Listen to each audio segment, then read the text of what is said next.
저는 오늘 로마서 1장 1절로 6절 말씀을 중심으로 해서 하나님의 아들로 선포되신 예수라고 하는 제목으로 은혜를 나누고자 합니다. 한번 따라 하시면 좋겠습니다. 하나님의 아들로 선포되신 예수. 대한민국의 국민은 4대 의무가 있습니다.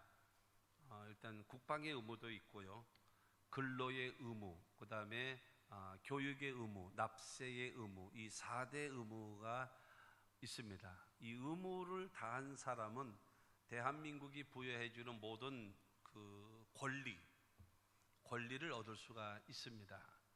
그러나 그 의무를 다하지 못한 사람은 그 권리를 박탈당할 수밖에 없는 것입니다.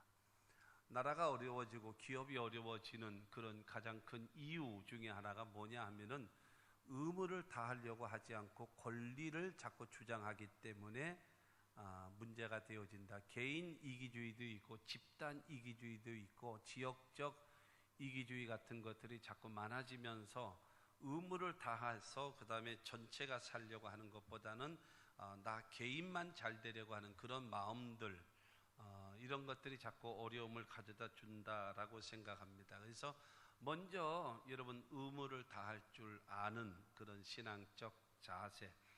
예수님께서도 그러잖아요. 너희가 무엇을 먹을까, 무엇을 입을까, 무엇을 마실까, 그리고 내가 어디서 살까, 이것이 굉장히 우리의 초미의 관심이잖아요. 그건 어쩔 수 없는 것이지요. 그러나 중요한 것은 예수님 말씀하십니다. 먼저 그의 나라와 그의 의를 먼저 구하면 이 모든 것, 먹고 마시고 살아가야 될 모든 것을 하나님께서 내가 더하여 주시겠다라는 거예요. 근데 중요한 것은 하나님의 말씀에 대한 내가 얼마만큼 신뢰성이 있느냐라는 거예요. 내 마음에 내가 100% 믿으면 말이 필요 없어요. 하나님의 말씀을 깨닫고 믿었으면 그냥 곧바로 실천하는 겁니다. 그러나 하나님의 말씀을 반신반의한다면, 반은 믿고 반은 안 믿는다면, 이건 다 자기 마음대로예요. 자기 마음대로 해석하는 거예요.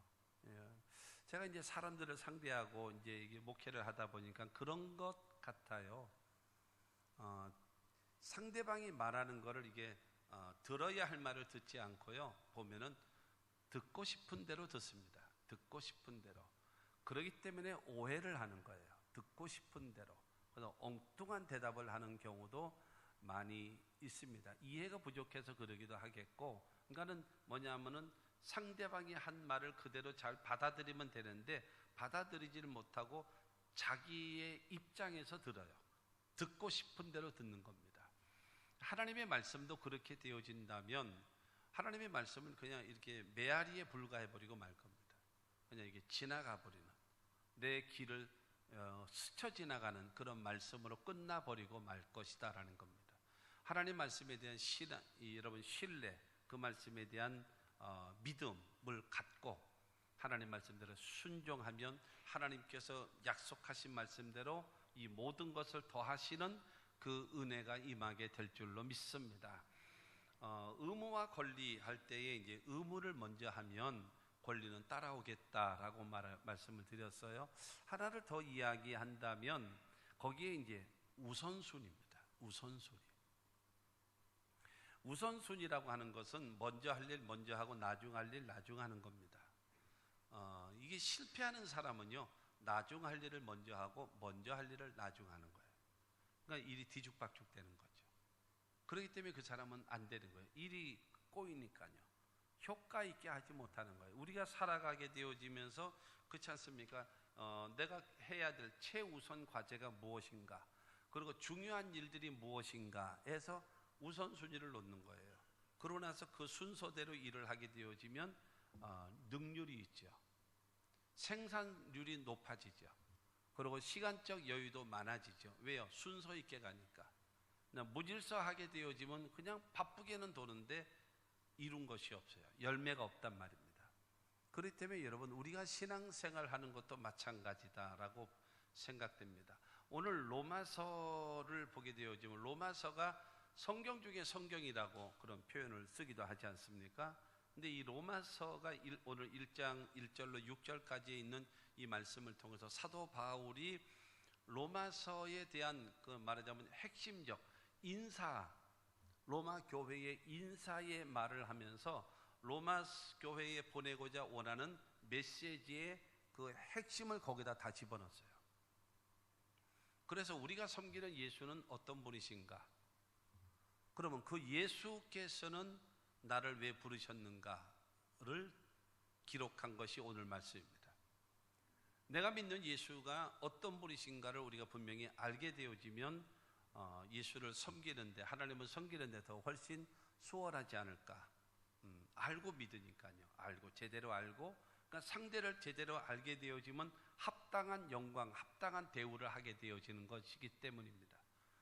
그러고 나서 주님이 나를 부르신 이유가 무엇인가를 깨닫게 되어져서 그 일을 하게 되어지면 하나님께서 성경을 통해서 약속해 놓으신 모든 축복이 우리 가운데 이루어지게 될 줄로 믿습니다. 그러면 첫째로 여러분, 예수는 선지자들의 예언대로 오셨다라는 사실입니다. 예수님은 선지자들의 예언대로 오신 분이시다라는 것을 알아야 합니다. 오늘 본문 말씀 2절 말씀을 보면 이 복음은 하나님의 선지자들을 통하여 그의 아들에 관하여 성경이 미리 약속하신 것이라 말하고 있어요. 사도 바울은 하나님의 아들 예수 그리스도는 구약의 선지자들이 계속해서 미리 예언을 하셨고, 그리고 예언하신 그 말씀대로 이 땅에 오셨다라고 말씀하고 있습니다. 예수님은 갑자기 나타나신 것이 아니라 선지자들을 통해서 끊임없이 말씀하시고 선언하시고 예언하시고 나서 그 위에 오신 겁니다. 하나님께서 천지 창조를 이루신 다음에 에덴 동산을 만드시고 그곳에 아담과 하와를 세워놓으셨죠. 그러면서 모든 것을 지배하고 정복하고 다스리고 땅에 충만하라 말씀하신 다음에 선악을 알게 하는 나무의 실과 선악과, 이거는 먹지 마라, 먹는다는 반드시 죽는다. 이게 딱 하나님의 권위의 상징성으로 선악을 알게 하는 나무의 실과를 먹지 못하게 했습니다. 그런데 마귀가 이 뱀을 앞세워서 여러분 아담과 하와를 유혹합니다. 첫째, 이 선악을 알게 하는 나무의 실과를 먹으면, 하나님은 말씀하셨거든요. 먹으면 반드시 죽으리라. 근데 마귀는 말합니다. 절대로 죽지 않는다. 이걸 내라는 거예요. 정반대의 말을 하는 거죠. 두 번째, 너는 눈이 밝아진다. 세 번째, 너는 선악을 구분하게 된다. 네 번째, 너는 하나님 같은 존재가 된다. 이걸 얘기하는 거예요. 먹으면 반드시 죽는다라고 하나님 말씀하셨는데 마귀는 말을 하기를 절대로 죽지 않는다, 눈이 밝아진다, 선악을 구분하게 된다, 너는 하나님 같은 존재가 된다라고 얘기하니까는 하나님에 대한 뭐가 생기나? 섭섭이가 생기는 거예요. 아니, 우리가 하나님 같이 되어지면 우리가 뭐 맘먹을까봐 그러냐? 우리가 교만해질까봐 그래요? 이게 좀 너무 서운하네요. 이 마음이 생기는 거죠. 섭섭. 이 섭섭이라고 하는 것은 사람과의 관계 속에서 제일 문제가 바로 무엇이에요? 섭섭함. 요거를 이겨내야 됩니다. 섭섭 귀신이 제일 무서운 겁니다. 요 섭섭이, 작은 섭섭이가 들어오면 모든 것이 깨질 수 있어요. 그런 섭섭한 마음으로 선악을 알게 하는 나무의 실과를 딱 보자 어떻게 생겼는가? 첫째로 먹음직해 보였고, 두 번째는 보암직해 보였고, 세 번째는 지혜를 얻을 만큼 탐스럽게 보인 거예요. 전에는 안 봤겠습니까? 전에도 봤겠죠. 지나가면서 보면서. 여러분, 맛있어 보였겠어요? 먹음직해 보였겠어요? 그 다음에 보암직했겠어요? 그리고 지혜를 얻을 만큼 탐스럽게 생겼겠습니까? 안 그렇겠죠. 보지도 마라. 먹으면 죽어. 큰일 나. 이러지 않았겠냐라는 거죠.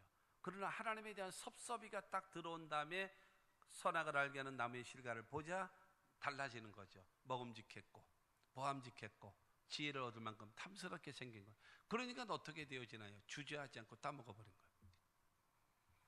그렇게 되어지면, 그러자 하나님께서는 아담과 하와를 저주하시고, 그 다음에 그 그러니까 뱀에게 저주하신 것이 아니라 뱀을 이용했던 사탄, 마귀를 여러분 저주하시는 겁니다. 창세기 3장 15절 말씀을 보게 되어지면, 내가 너로 여자와 원수가 되게 하고 내 후손도 여자의 후손과 원수가 되게 하리니 여자의 후손은 내 머리를 상하게 할 것이요 너는 그의 발꿈치를 상하게 할 것이니라 하시고 여자의 후손이 내 머리를 상하게 한다. 뱀의 머리가 상하게 된다라는 것은 죽음을 말하는 겁니다. 멸망을 말하는 거죠. 그러니까 여자의 후손이 사탄의 머리를 상하게 해서 결국에는 그들을 다 멸망시킬 것이다 라고 하나님께서 말씀해 놓으신 것입니다. 그러니까 예수 그리스도를 통해서 마귀의 세력을 완전히 무장해제시켜버리고 여러분 이 영적 전쟁을 예수님께서 승리로 만드실 것이다 라고 말씀하십니다. 그러고 너는 그의 발꿈치를 상하게 할 것이요. 그러니까는 바로 이 마귀는 예수님을 십자가 못 박혀 죽일 것을 하나님께서는 예고하셨던 것입니다. 여러분 그 말씀이 떨어지자마자 그 이후로부터 선지자들이 메시아에 대해서 계속적으로 예언하고 있는 겁니다. 구약 성경에 보게 되어지면 약 여러분 500여 번 가까운 여러분 것으로 예수님에 대해서 메시아에 대해서 끊임없이 여러분 예언을 하는데 여러분 처녀의 몸에서 탄생할 것이다. 성령으로 잉태할 것이다. 베들레헴에서 날 것이다. 여러분 이와 같은 얘기. 그 다음에 예수님은 나실 때에 말 구유에 누우실 것이다.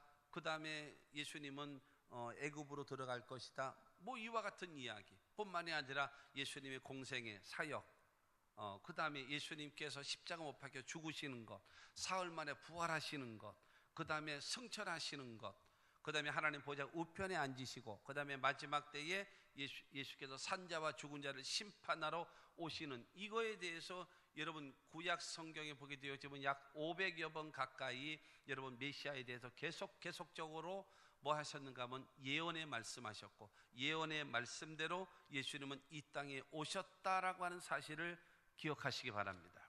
그 마태복음 1장 22절 말씀을 보게 되어지면 이 모든 일이 된 것은 주께서 선지자로 하신 말씀을 이루려 하심이니 이르시되, 예수님의 탄생하신 사건을 소개하면서 바로 무엇인가 하면 예수님의 탄생은 선지자들이 하신 말씀, 예언의 말씀, 그 말씀을 이루기 위하여 예수님은 지금 이곳에 오셨다라고 말씀하고 있는 것입니다. 여러분 구약 성경은요 메시아가 오신다 끊임없이 메시아에 대한 여러분 기록된 것이 구약 성경입니다. 그러면 이 신약 성경은 특히 사복음서를 보면 마태복음과 마태, 마가, 누가, 요한 이 네 개의 복음서는 메시아가 오셨다. 마태복음은요 이 메시아는 왕으로 오셨다. 마가복음은요 종으로 섬기는 자로 오셨다. 누가복음은 인간으로 오셨다. 요한복음은요 하나님의 아들로 오셨다라고 하면서 여러분 메시아가 오셨다. 메시아가 사역을 감당했다. 그 하나님의 그 뜻을 다 이루셨다. 그리고 예수는 부활하셨다. 구원을 완성하셨다라고 여러분 기록한 것이 바로 무엇인가? 사복음서입니다. 할렐루야. 그러고 나서 여러분 이 사도행전부터 시작해가지고 사도들이 기록한 말씀들은 바로 무엇인가 하면 메시아는 다시 오신다. 메시아는 다시 오신다. 할렐루야. 구약 성경은 메시아가 오실 것을 약속해 놓으신 여러분 예언해 놓으신 말씀을 기록된 것이고, 사복음서는 메시아가 오셨다, 그 다음에 사역을 이루셨다라고 말하는 것이고, 그 다음에 이 사도들을 통해서 메시아는 다시 산자와 죽은 자를 심판하러 오신다라고 강조하고 있는 것이 하나님의 말씀인 것을 믿게 되기를 주님의 이름으로 축원합니다.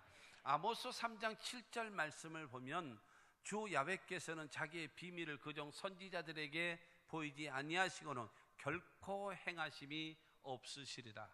여러분 하나님은요 깜짝 쇼 같은 여러분 이와 같은 일은 거의 없습니다.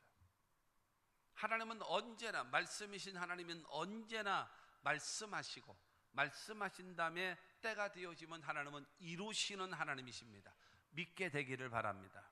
그렇기 때문에 하나님께서 나에게 주시는 그 말씀을 붙잡아야 돼요. 나에게 주시는 말씀, 내게 주시는 말씀. 여러분 이 공중파로 여러분 모든 사람에게 주는 말씀이 중요한 것이 아니에요. 나에게 주는 말씀. 여러분 그 음성을 들으셔야 돼요. 할렐루야. 그리고 그 말씀을 붙잡고 몸부림치며 기도하게 되어지면 하나님께서 반드시 응답하시고 역사해 주심을 믿으시기를 주님의 이름으로 축원합니다. 그래서 믿음의 사람이라는 것은 뭘 믿는가? 하나님을 믿고 하나님이 나에게 약속하신 말씀을 믿는 거예요. 그리고 그 말씀이 이루어지기를 위하여 기도하는 겁니다. 그러면 하나님 기도 때가 되어지면 내 믿음대로 될지어다 하시고 응답하심을 믿게 되기를 주님의 이름으로 축원합니다. 그러니까 예수께서 이 땅에 이 선지자들을 통해서 예언된 말씀대로 오셨다라고 이야기하는 것은 무엇을 알 수 있는가? 하나님이 인간을 사랑하신다라는 것을 알게 되는 거예요. 타락한 아담과 하와 그리고 그의 후손된 모든 인류들은 결국에는 바로 무엇인가 하면 다 죄인으로 인하여 멸망받을 수밖에 없지만, 죄를 미워하시지만 죄인을 사랑하시는 하나님께서 우리를 사랑하시고 우리를 구원하시기를 원하신다라는 사실을 알게 되는 것입니다. 할렐루야. 뿐만이 아니라 성경이 하나님의 말씀인 것을 믿게 되어지는 거예요. 뿐만이 아니라 여러분, 예수께서 이루신 구원과 영생과 천국을 믿을 수가 있는 것입니다. 하나님의 기적은 반드시 이루어진다라고 믿을 수 있다라는 사실을, 여러분 성경을 믿으십시오. 들고만 다니는 것이 아니라 여러분 하나님의 말씀이, 성경이 하나님의 말씀으로 믿고 섬기시는 우리 모두가 되기를 주님의 이름으로 축원합니다. 두 번째로, 예수님은 선지자들의 여러분 예언의 말씀대로 이 땅에 오셨지만 반드시 다윗의 혈통으로 오셔야 됩니다. 그래서 예수는 다윗의 혈통으로 오셨다라는 겁니다. 3절 말씀을 보게 되어지면 그의 아들에 관하여 말하면 육신으로는 다윗의 혈통에서 나셨고, 사도 바울은 그 얘기를 하는 거예요. 바로 우리가 믿는 그 예수는 누구냐? 선지자들이 예언하신 그 예언의 말씀대로 오신 분이시고, 근데 오신 분인데 아무나 오느냐? 아니다. 다윗의 그 혈통에서 나신 분, 그분만이 메시아다라고 성경은 우리에게 말하고 있는 것입니다. 다윗의 혈통에서. 여러분 마태복음 1장 1절 말씀을 보면 신약 성경 처음이잖아요. 마태복음 1장 1절에 보면 아브라함과 다윗의 자손 예수 그리스도의 계보라. 계보라는 것이 무슨 말이에요? 말하자면 족보 아닙니까? 족보. 바로 예수 그리스도의 족보다. 그 예수를 위해서 이제 쭉 거슬러 올라가게 되어지면 그 위에 다윗이 나오고, 다윗 위에서 계속 올라가게 되어지면 누가 나오는가? 아브라함이 나온다라는 거예요.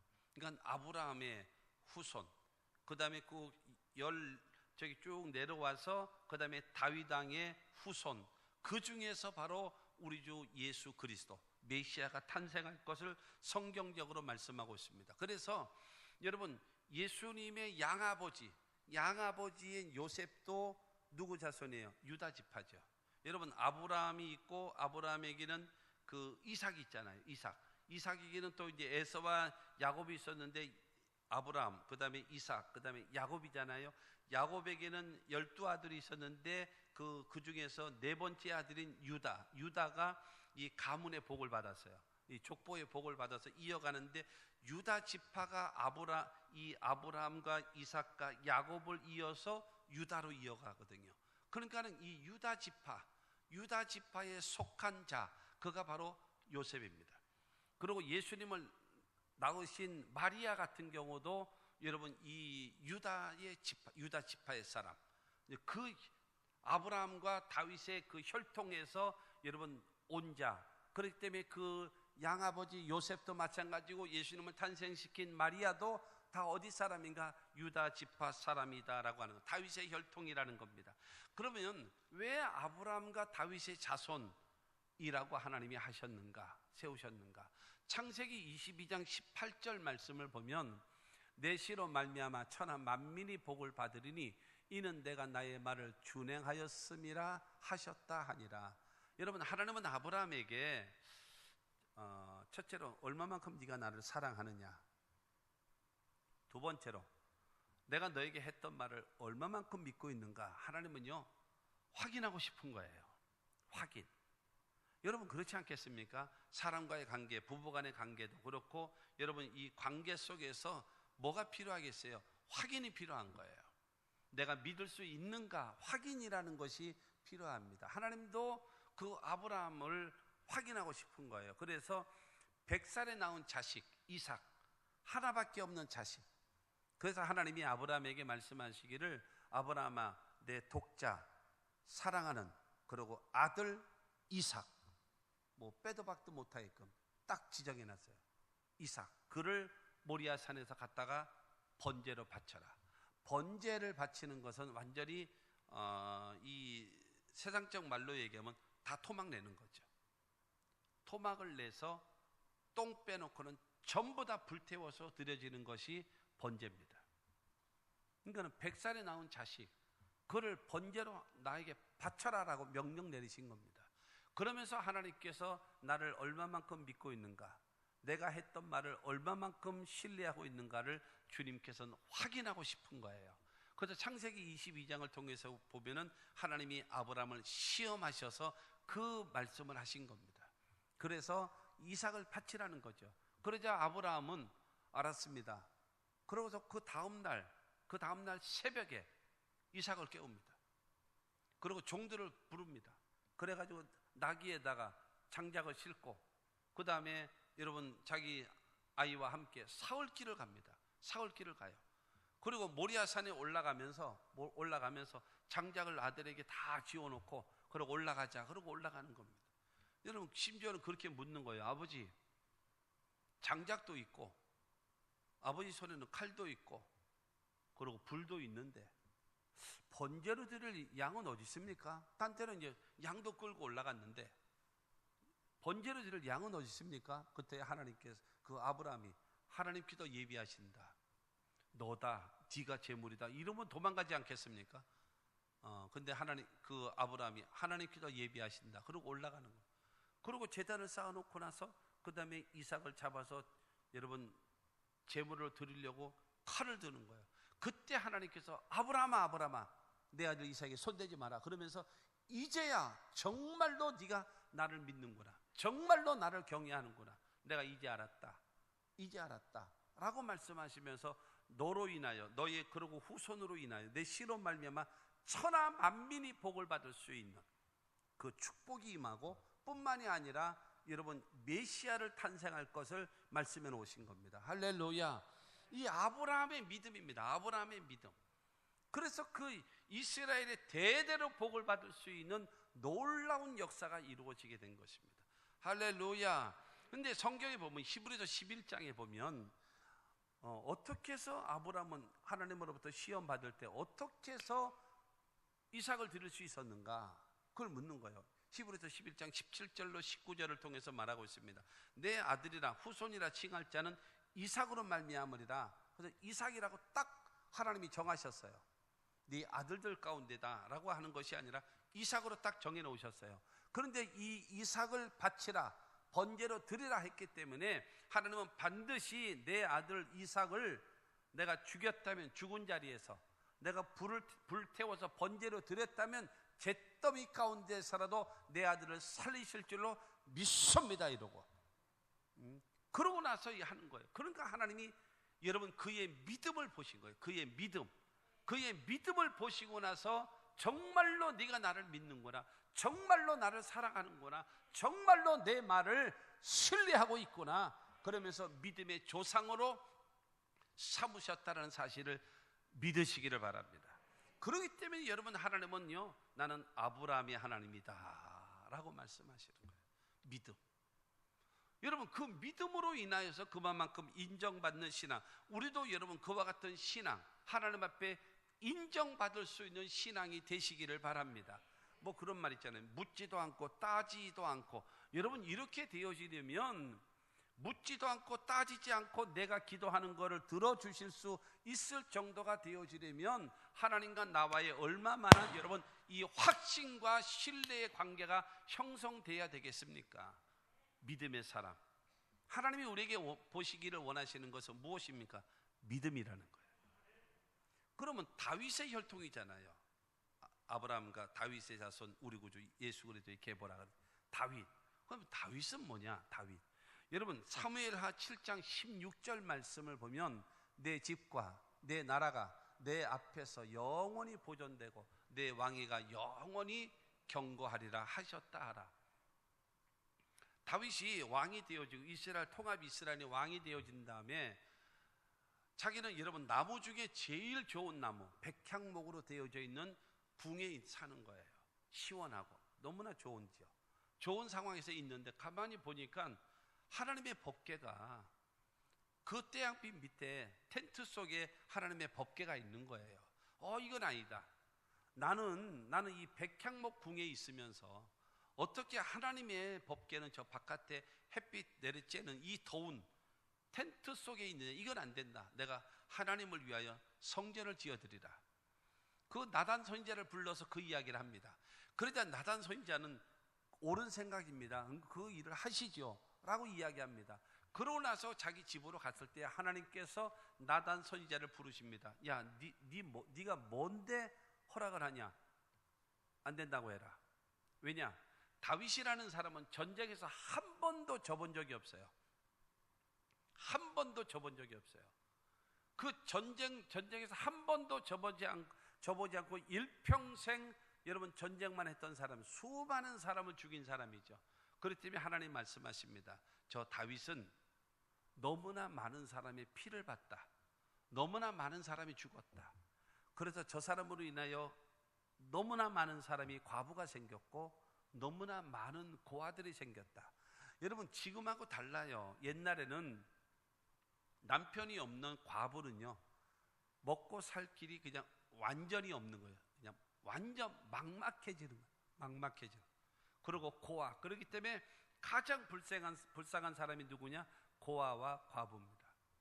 그런데 다윗은 일평생 전쟁을 한 사람이기 때문에 수많은 사람을 고아와 과부로 만든 사람이다. 근데 그 사람이 짓는 성전을 내가 어떻게 거하겠냐? 안 된다. 그의 아들을 통해서는 내가 몰라도 그를 통해서는 안 된다라는 거예요. 그렇게 되어지면 여러분, 저나 여러분 같으면 어떻겠습니까? 내가 정말로 헌신해서 하나님의 성전을 지어드리려고 하는데, 그런데 하나님이 너는 피를 너무 많이 보고 너무나 많은 사람에게 상처를 줬기 때문에 안 된다라고 얘기하면 뭐라 그러겠습니까? 간두세요. 내가 뭐 딴 거 하지요, 뭐 빌딩이나 짓지요, 뭐. 여러분 이렇게 될는지 모르는데 다윗은 말합니다. 하나님, 그러면요, 내 아들을 통해서 성전을 지으시려고 하게 되어지면 내가 성전을 지을 수 있도록 모든 것을 다 준비하겠습니다. 다 준비하겠다는. 그래서 금부터 시작해서 온갖 보석부터 시작해가지고 온갖 것들을 다 준비해. 솔로몬은요, 나중에 성전을 지을 때요, 한 것이 없어요.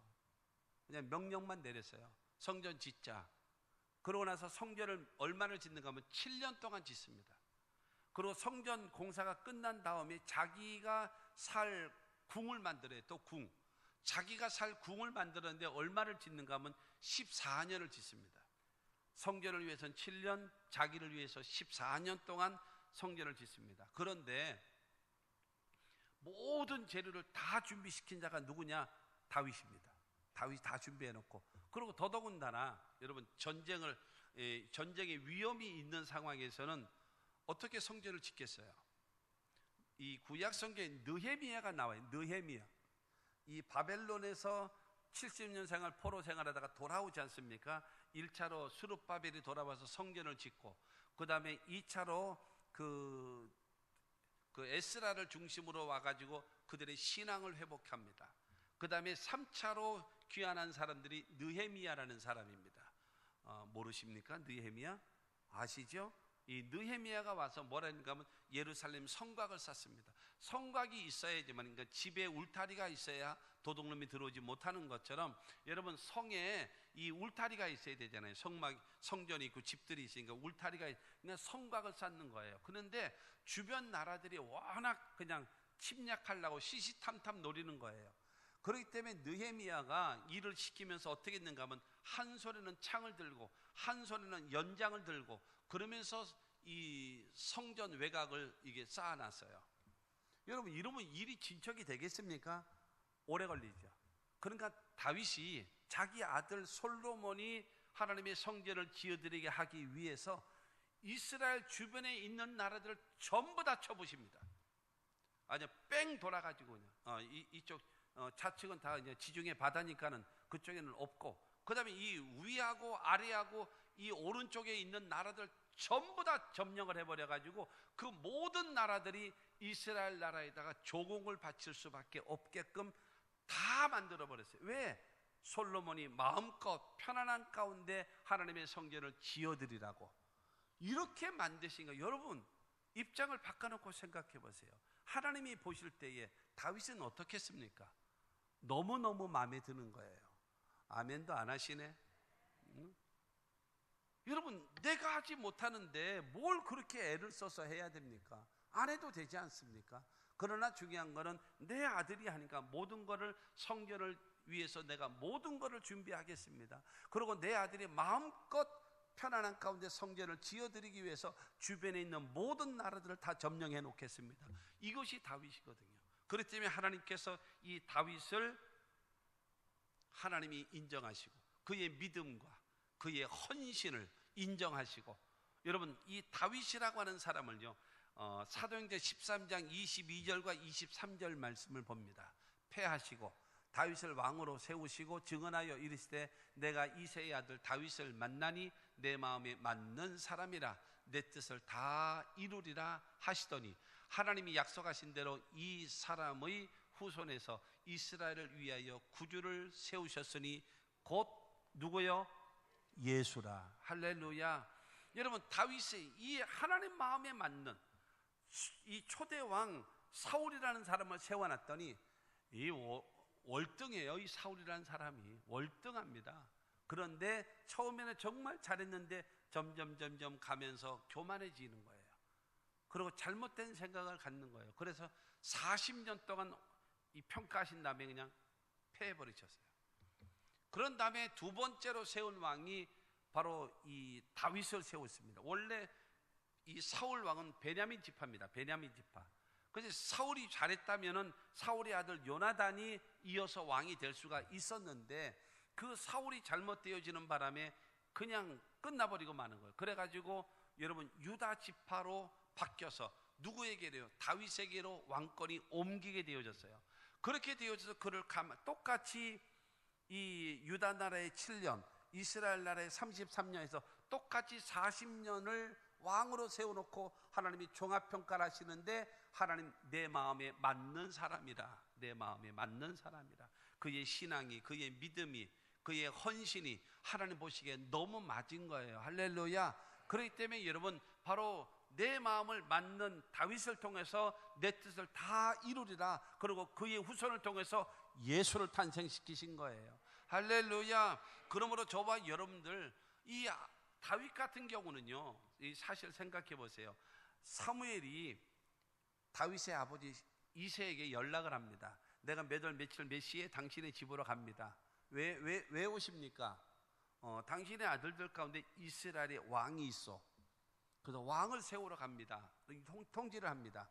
그러자 여러분 이 이새가 첫 번째부터 7번째 아들을 7명을 그야말로 때 빼고 광내고 딱 준비시켜놓고 대기시켜놓은 거예요. 막내 아들 다윗, 너는 아니다. 아무리 봐도 아니야. 아빠가 봐도 너는 아니야. 여러분 그때 당시 이 다윗의 나이가 몇 살인가 하면 15살이에요. 15살. 개구장이 중학교 2학년.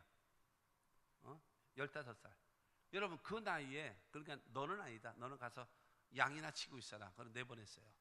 그러니까는 아버지도 형들도 여러분 이 다윗을 신뢰하지 못했어요. 뭐 신체가 크냐? 다윗은 크지도 않아요. 아주 지혜롭냐? 별로 지혜롭지도 못해요. 여러분 이 볼품 없는 것들이 다윗에게는 사실은 너무 많습니다. 너무 많아요. 그렇게 되어졌는데 하나님이 그를 왕으로 세우셨는데 가면 갈수록 좋고 가면 갈수록 진구이고 가면 갈수록 신뢰할 만하고 가면 갈수록 하나님 마음에 맞는 거예요. 할렐루야. 여러분 이것이 좋은 거 아니겠습니까? 처음엔 좋았는데 가면서 점점 시들해지고 좀 그런 것 같아요. 엄마 나 저 남자 아니면 나 죽을 거야. 저 남자하고 내 결혼 안 하면 나 죽을 거야 라고 얘기하던 이 딸내미가 엄마 저놈 때문에 나 죽게 생겼어 지금. 얼마 전에는 저놈 아니면 나 죽을 거야 이러더니 그 다음에 와가지고는 엄마 저놈 때문에 나 죽겠어. 이게 가면서 사람이라는 것은 가면서 점점 좋아지는 것이 아니라 이 연력학 법칙 때문에 그런지 중요한 건 가면 갈수록 이 시들어지고 나빠지고. 여러분 처음에는 애인이 됐다가 그 다음에 나중에 살면서 동반자가 되어졌다가, 그 다음에 서로 여러분 이 서로 이게 도와주는, 동정하면서 서로 의지하는 이런 대상으로 가야 되는데, 갈수록 이 왼수하고 살고 앉아요. 적과의 동침을 하고 앉았는. 여러분, 기왕 사는 거 행복하게, 기왕 사는 거 여러분 화목하게, 기왕 사는 거 사랑하며 사시는 여러분들이 되시기를 바랍니다. 별로 아멘이 시원찮은 것 같아. 마음대로 해. 여러분, 그렇단 말입니다. 그런데 하나님은 어떠신가? 변함이 없으신 하나님이신데, 그러기 때문에 다윗과 같이 가면 갈수록 더 진실하고, 가면 갈수록 더 회개하고, 가면 갈수록 더 하나님께 헌신하고, 가면 갈수록 하나님께 더 믿음을 보이는 그 다윗을 내 마음에 맞는 자라 하셨는데, 그 다윗의 후손을 통해서 구주가 나셨는데, 그분이 누구냐? 예수라는 거예요. 할렐루야. 이와 같은 역사가 있게 되기를 바랍니다. 다윗의 자손 여러분, 예수 그리스도는 그러니까 신앙생활하고 왕으로 가면서 이게 점점 다윗이 좋아진 것처럼, 우리도 하나님 앞에 인정받으려면 예수님이 이 땅에 오셔서 하신 사역이 있습니다. 마태복음 9장 35절 말씀 보면, 예수께서 모든 도시와 마을에 두루 다니사 그들의 회당에서 가르치시며 천국 복음을 전파하시며 모든 병과 모든 약한 것을 고치시니라 그랬어요. 예수님은요, 첫째로 회당에서 가르치시는 사역을 하셨고, 두 번째는 천국 복음을 전파하시는 사역을 하셨고, 세 번째는 모든 병, 모든 약한 것을 고치셨다라는 겁니다. 그러므로 우리는요, 뭐를 해야 되는가 하면, 신앙생활하면서 가르침을 받아야 돼요. 가르침. 그래서 가르침을 받아서 하나님의 사람은 이렇게 사는 겁니다. 하나님의 사람은 이것은 해서는 안 됩니다. 하나님의 사람은 이렇게 헌신해야 됩니다. 성경을 통해서 우리에게 말씀으로 배워가는 거예요. 하나하나 배워가는. 그래서 하나님 보시기에 쓰시기에 합당한 사람으로 성숙 성장되어져야 합니다. 할렐루야. 그 다음에 천국 복음을 전파하셨어요. 선포되어지는 말씀을 듣고 아멘으로 믿으라는 거예요. 그러고 나서 여러분, 신앙이 돈독해지고, 믿음으로 인하여 구원을 받고, 믿음으로 인하여 영생을 얻고, 믿음을 통해서 천국 백성이 되어지는 그와 같은 과정으로 성장되는 겁니다. 뿐만이 아니라 예수님은 모든 병과 모든 약한 것을 고치셨다고 했습니다. 주님 앞에서 우리의 영도 깨끗해지고, 우리의 정신, 지식과 감정과 의지, 우리의 혼도 여러분 바르게 되어지고, 그 다음에 우리의 생활 환경도 잘 되어지고, 그 다음에 육신도 건강한, 여러분 하나님께서 주시기를 원하시는 전인적인 축복, 영도 깨끗하고 정신도 깨끗하고 환경도 잘 되고 육신도 건강한 하나님의 축복이 있게 되기를 주님의 이름으로 축원합니다. 여러분, 그처럼 우리도 여러분 가르침을 받고 천국 복음을 통하여서 우리가 믿음을 갖고, 그 다음에 우리가 온전한 신앙을 갖추어서 보시기에 쓰시기에 합당한 하나님의 사람들이 되시기를 주님의 이름으로 축원합니다. 세 번째로, 예수님은 부활하셔서 하나님의 아들로 선포되셨습니다. 예수님은 육신적으로는요, 선지자들의 예언의 말씀대로 이 땅에 오셨어요. 두 번째는 다윗의 혈통으로 오셨어요. 그리고 세 번째로는 예수님은 십자가 못 박혀 죽으셨으나 사흘 만에 부활하심으로 하나님의 아들로 인정되어지고 선포되어졌다는 겁니다. 4절 말씀을 보면은 성결의 영어로는 죽은 자들 가운데서 부활하사 능력으로 하나님의 아들로 선포되셨으니 곧 우리 주 예수 그리스도시니라. 할렐루야. 여러분, 성결의 영어로는 죽은 자들 가운데서 부활하사, 그러니까 이 예수님은 이 땅에 오시기 전 영원 전부터 하나님이시다라는 거예요. 그러니까는 창세기 1장 1절에 태초에 하나님이 천지를 창조하시니라. 여기 태초, 만물의 시작이 태초입니다.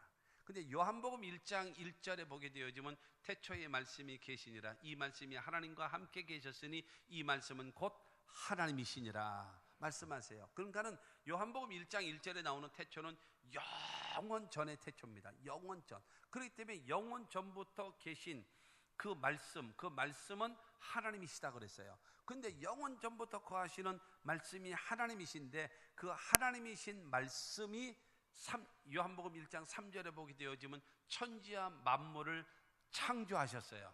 할렐루야.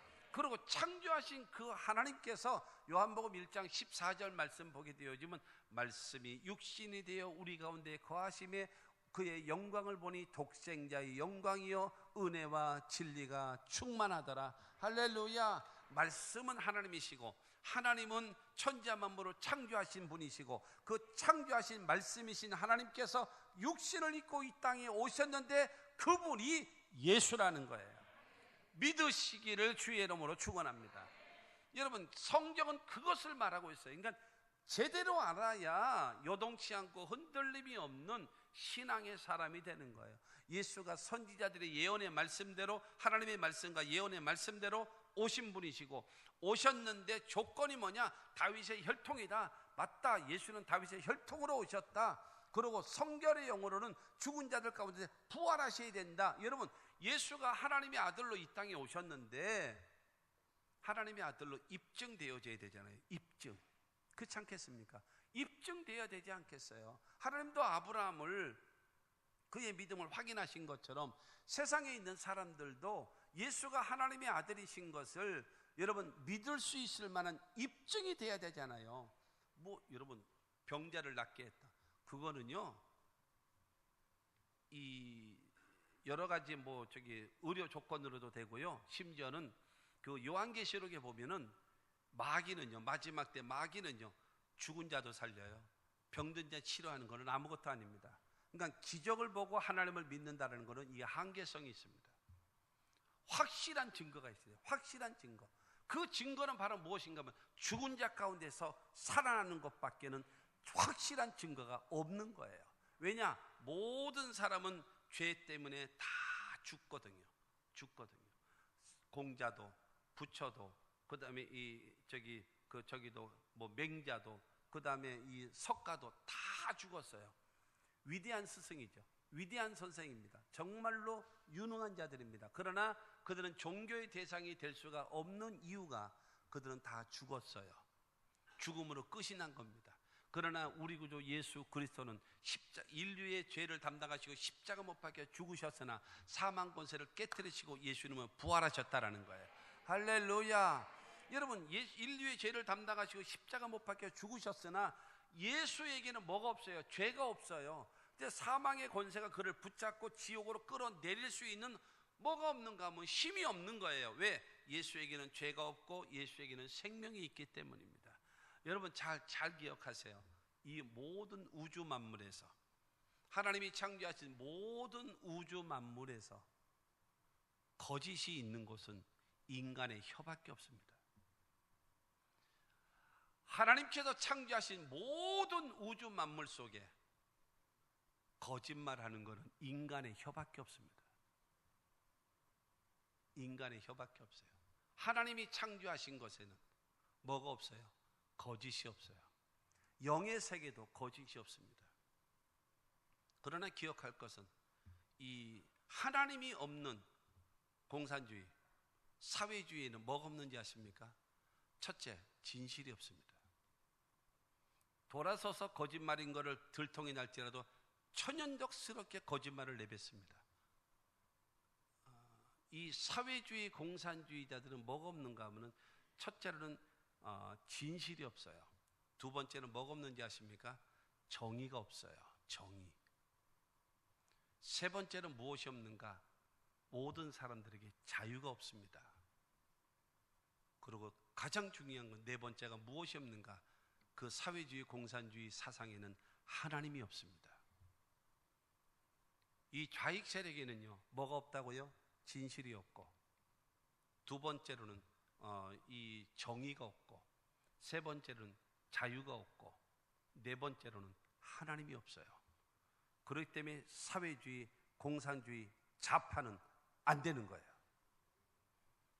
거기에는 하나님이 없기 때문에 그렇습니다. 하나님이 없기 때문에. 이승만 박사가 이 우리나라를 건국할 때에 공산주의가 안 되는 가장 큰 이유, 하나님이 없기 때문이다.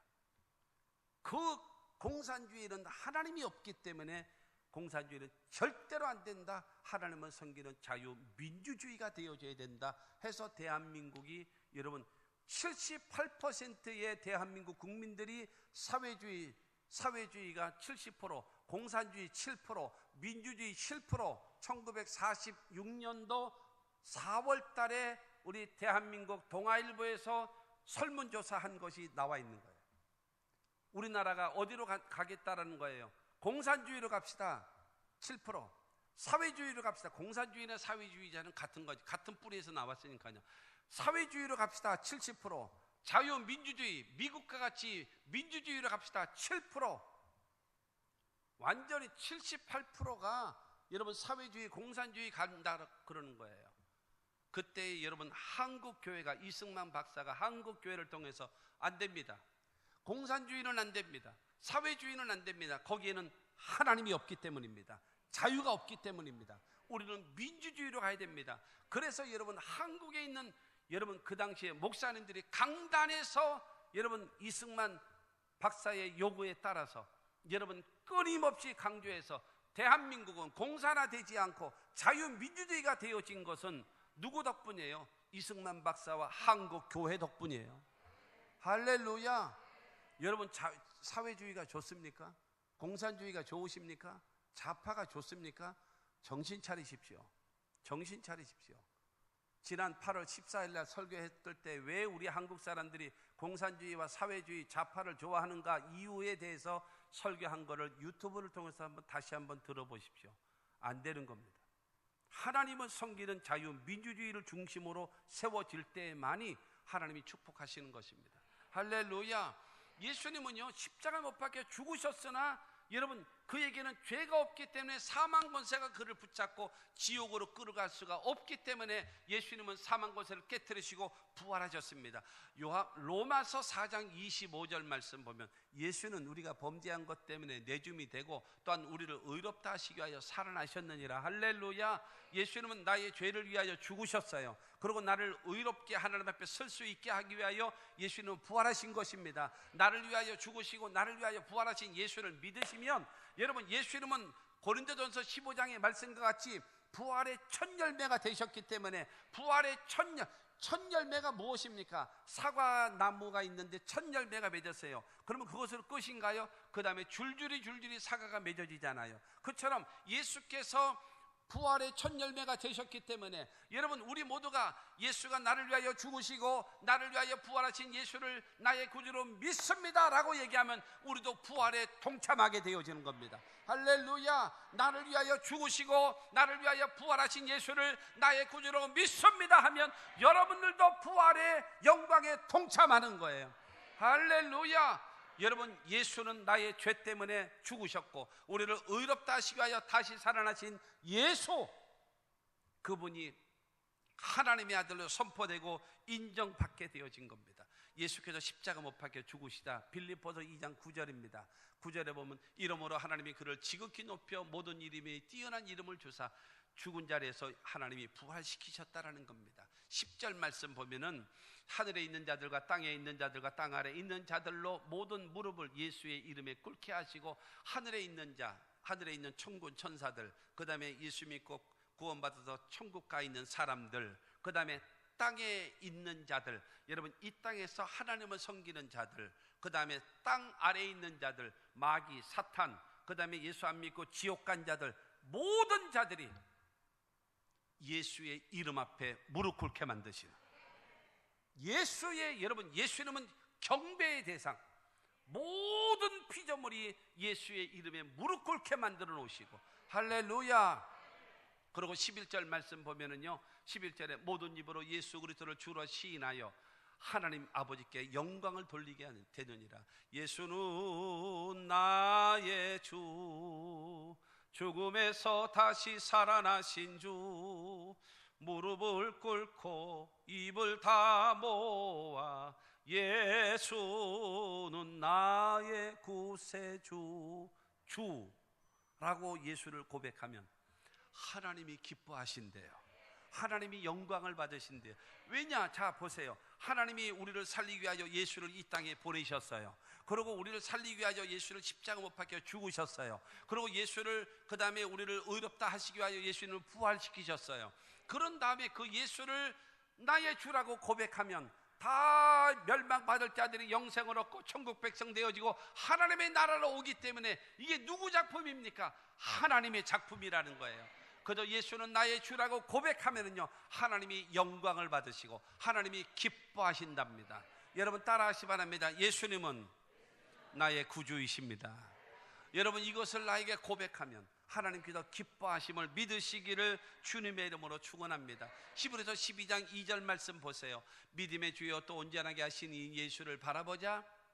그는 그 앞에 있는 기쁨을 위하여 십자가를 참으사 부끄러움을 개의치 아니하시더니 하나님 보좌 우편에 앉으셨느니라. 앞에 있는 기쁨, 십자가에 죽으셨으나 여러분 부활하시고 승천하시고 하나님 보좌 우편에 앉아 계시는 그 기쁨을 바라보시고 십자가를 참으시고 부끄러움을 개의치 않고 죽음의 길을 가서 하나님이 그를 높이셔서 여러분 모든 인류에게 예수가 하나님의 아들이라고 선포되어졌음을 믿게 되기를 주의 이름으로 축원합니다. 마지막 네 번째로 우리는 그리스도의 것으로 부르심을 받았습니다. 우리는 그리스도의 것으로. 첫째가 예수님은 선지자들의 예언의 말씀대로 오셨지요. 두 번째로 다윗의 혈통으로 예수님은 오셨지요. 그 다음에 세 번째로는 부활하셔서 하나님의 아들로 선포되셨지요. 그러면 그 예수께서 우리를 부르신 목적이 있지 않겠어요? 우리를 그리스도의 것으로 부르신 거예요. 그리스도의 것으로. 오늘 보면 5절 말씀을 보겠습니다. 5절 말씀 보게 되어지면 그로 말미암아 우리가 은혜와 사도의 직분을 받아 그의 이름을 위하여 모든 이방인 중에서 믿어 순종하게 하나니. 여러분 이 사도 바울이 원래 예수를 믿는 사람을 핍박하고 교회를 핍박하고 폭행하고 비난하던 자 아닙니까? 그런데 무엇을 위해서요? 복음을 증거하게 하기 위해서 이 사울이라는 사람을 어떻게 하셨어요? 하나님이 택하셨어요. 그래서 그를 만나 주셔서 그래서 여러분 사도로 세우시고 그 다음에 나가서 이방인들에게 뭐 하라고요? 복음을 증거하는 거예요.